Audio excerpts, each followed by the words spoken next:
जिस तरह के एपीएस का हुआ है, बट तालीमी इदारों को निशाना बनाया गया, मज़ारों को निशाना बनाया गया। बार बार हम इस पर सवाल उठा रहे हैं कि नेशनल एक्शन प्लान पर अमल दरामद उस तरह से क्यों नहीं देखा गया।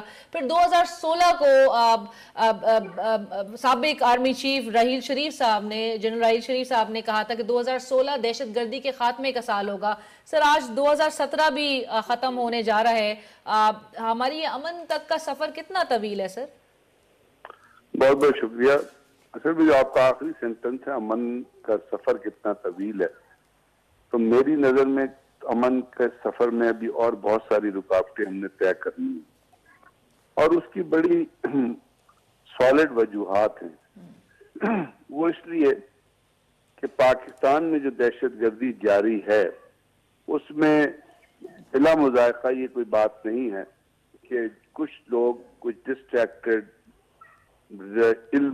मोटिवेटेड, जिनको मजहब के नाम पे, कौमियत के नाम पे भड़काया गया। जैसे आप बलोचिस्तान के कुछ लोग देखते हैं कि बलोचिस्तान की माइनस पॉपुलेशन है, बरमदाद मुफ्ती, और वो लोग कुछ पैसे के लिए लड़ रहे हैं, और कुछ ऐसे लोग हैं जो एक पेट्रोनॉज में हैं बाहर की एजेंसीज की। उसमें जब आप देखते हैं तो अफगानिस्तान के अंदर जो एलिमेंट्स, नूरिस्तान के अंदर ये मंगल बाग, ये किस्म के लोग जो बैठे हुए हैं, वो पाकिस्तान की हदूद से बाहर हैं।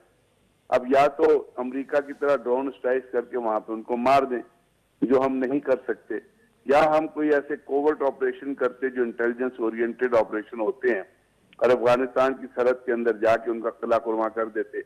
वो भी हम नहीं कर सके क्योंकि अफगानिस्तान भी खुद मुख्तार कंट्री है और फिर पाकिस्तान का ब्रदरली कंट्री है। ये और बात है कि अफगानिस्तान का जो बिहेवियर है, जो बर्ताव है, वो कभी इस्लामी मुमलकत के हिसाब से नहीं रहा। उसकी लीडरशिप हमेशा बिकी रही है, या हिंदुओं के पास, जैसे अभी अजीत कुमार डैवल या नरेंद्र मोदी को बिकी हुई है, या डॉलर के लिए बिकी रही है अमेरिका को। और आज भी वहां पे यूनिटी गवर्नमेंट की है, बुनियादी तौर पर डिसयूनिटी गवर्नमेंट है।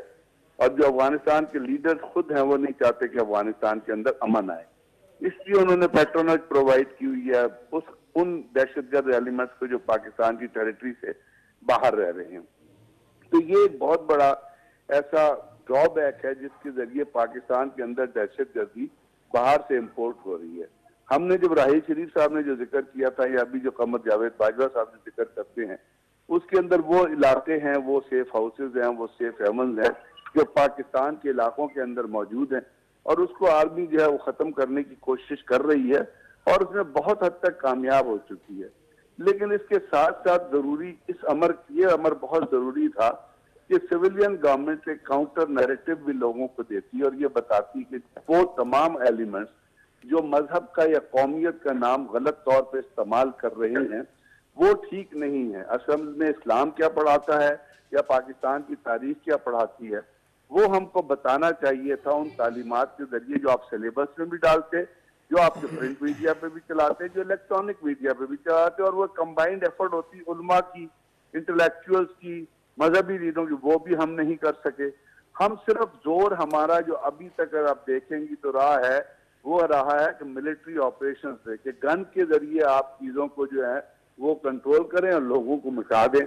गन के बाद एक सिलसिला होता है जिसको पॉलिटिकल डायलॉग्स कहते हैं, एक होता है जिसको रिफॉर्म्स कहते हैं, एक होता है जिसको इकोनॉमिक एमेंसिपेशन कहते हैं, कि आप इकोनॉमिकली लोगों को स्ट्रेंथन करते हैं।